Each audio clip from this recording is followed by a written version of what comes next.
The journey of the early convicts to Australia began with chains, fear, and the endless stretch of ocean. Many of these men and women had committed crimes as small as stealing a loaf of bread or a handkerchief, yet they found themselves sentenced to a punishment harsher than they could have ever imagined: transportation to a land on the far edge of the world.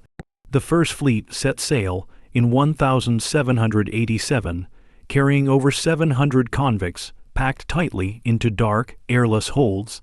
Disease festered in the cramped quarters, the stench of sweat and filth clung to every corner, and food quickly spoiled, leaving them gnawing on salted meat and hard biscuits crawling with weevils. Some whispered that death at sea would be kinder than the fate waiting at the other side. Yet, amid this misery, there was also a flicker of reluctant hope. For a few, the thought of starting life anew, far from the crowded prisons and gallows of England, was a chance worth grasping. Every sunrise over the endless waves reminded them that they were sailing not just toward punishment, but toward an uncertain future that would test their endurance, spirit, and will to survive. When the ships finally reached the shores of New South Wales in 1788, relief quickly turned into dread. The land was unlike anything the convicts had ever seen: harsh, dry, and filled with strange sounds of birds and animals they could not name. The soil was stubborn, refusing to yield to the crude tools they carried, and the blistering sun scorched their backs as they struggled to clear ground for crops. Hunger soon became their greatest enemy. The supplies brought from England dwindled faster than expected, and the first attempts at farming failed miserably. Many convicts were tradesmen, servants, or thieves with no knowledge of agriculture, yet they were ordered to till fields as if their survival depended on it, because it did. Soldiers watched them with stern eyes, enforcing discipline through punishment, while Governor Arthur Phillip tried to balance scarce resources with the constant threat of rebellion. Nights brought little comfort, only the unsettling sounds of the unfamiliar wilderness and the unshakable feeling of isolation. Thousands of miles away from home, they were trapped between starvation and survival, knowing that no rescue would come. The only way forward was to endure, to adapt, and to carve life out of this unforgiving land. As weeks turned into months, the convicts began to realize that their greatest struggle was not only against the land, but also against one another. Food rations grew smaller, and suspicion poisoned the fragile community. Some stole from the stores, risking brutal lashings or worse if caught, while others tried to barter scraps of clothing or labor in exchange for a little extra to eat. The lash cracked often across bare backs, leaving scars that told of both cruelty and control. For the women, survival carried additional burdens. Many were coerced into relationships with soldiers or fellow convicts, their choices bound by hunger and the need for protection. Yet, within the bleakness, there were small sparks of resilience. A few convicts with farming skills began experimenting with seeds, learning how to work the stubborn earth and coax green shoots from the soil. Those who had once been petty thieves or beggars in the streets of London found themselves forced into roles as builders, carpenters, and laborers, shaping huts from timber and creating the first fragile signs of a settlement. Every day was a test, not just of strength but of willpower, as they struggled to transform punishment into the faint outline of a new life. The harsh environment offered no mercy. Droughts withered the crops just as they began to take root, and when the rains finally came, they arrived in torrents that washed away the fragile soil.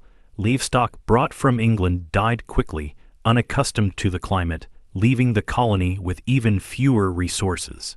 Starvation loomed so heavily that some whispered about desperate acts while others clung to discipline and prayer. Yet survival often demanded ingenuity. Convicts began foraging in the bush, learning which plants could be eaten and which ones brought sickness.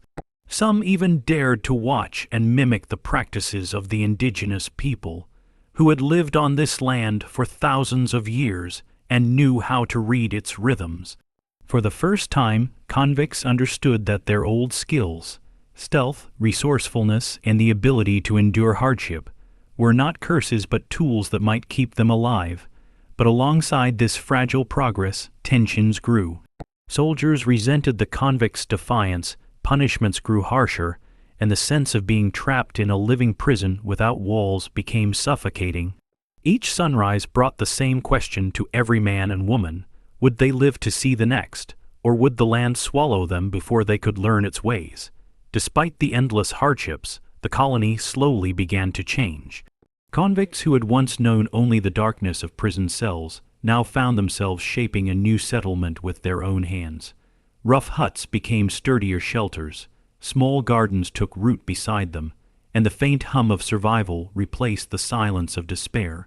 Some convicts, granted a little more trust for their skills, were allowed small plots of land, sparking the first taste of independence they had ever known. For many, it was a strange irony. In the very place meant to punish them, they were learning discipline, responsibility, and even pride. Still, freedom was only partial. Chains and whips remained close at hand, a constant reminder that their lives were not their own. Yet the colony's survival depended on their labor, and that necessity gave them a power they had never possessed in England.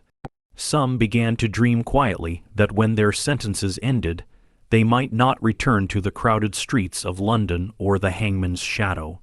Instead, they imagined staying, building a future on the soil they had once cursed, in a land that was slowly reshaping them as much as they were reshaping it. But for every small victory, there was a price. Disease stalked the camp relentlessly, carried by foul water, spoiled rations, and the weakness of bodies already worn thin. Fevers claimed dozens, and graves began to dot the edges of the settlement, each mound of earth a grim reminder of how fragile life had become. The indigenous people, watching from a distance, grew wary of the strangers cutting down trees and spreading further inland. Tensions flared as convicts strayed into hunting grounds or stole food, clashes that left wounds on both sides. To the convicts, survival often blurred the lines between desperation and theft, while to the First Nations people, these intrusions were a direct attack on a way of life sustained for generations. The soldiers tried to keep order, but their muskets could not silence the growing unease. Many convicts lay awake at night, haunted not just by hunger or punishment, but by the knowledge that they were strangers in a land that did not want them. Yet, despite loss, conflict, and fear, the colony held on. Each grave dug, each hut raised, and each crop sown was another step in a struggle that demanded sacrifice with no promise of reward. Over time, the convicts who survived began to adapt in ways that would have once seemed impossible. Those who had been thieves, beggars, or outcasts in England became farmers, shepherds, and craftsmen. With each passing season, they learned more about the land, not just through trial and error, but by observing and, in rare moments, cautiously exchanging knowledge with the indigenous people. Slowly, crops began to grow with more consistency, and the first true harvests gave a fragile sense of stability. Yet, life was never free of hardship. Punishments remained harsh, and rebellion simmered beneath the surface, occasionally exploding into desperate escape attempts. Most who fled into the bush were never seen again, swallowed by the wilderness they could not master. For those who stayed, survival meant balancing obedience with resilience, finding ways to endure punishment while carving out a fragment of dignity. And as the years passed, something unexpected happened. The colony was no longer just a prison. It was becoming a society built on the sweat, suffering, and reluctant determination of the very people who had once been cast aside. Out of struggle and punishment, a new kind of community was slowly being born. By the turn of the first decade, the faces of the colony told a story carved in hardship and survival. Many convicts had served their sentences and were granted freedom, though freedom in this new land meant something different than in England. It meant a chance to own land, to build homes, and to raise families in a place where their pasts mattered less than their ability to endure. Some chose to stay by necessity, others by choice, for the thought of returning to the grim streets and prisons of London no longer carried appeal. The settlement was still fragile, but it was no longer on the brink of collapse. Fields stretched wider, livestock thrived, and ships began to bring not just supplies but new waves of convicts and settlers. Yet the struggle of those first years lingered in every scar, every memory of hunger, every unmarked grave. Their story was not one of easy triumph, but of survival against odds that should have broken them. In the end, the convicts who had been exiled to the edge of the world had laid the foundation for a nation, unwilling pioneers whose punishment became the seed of a new beginning.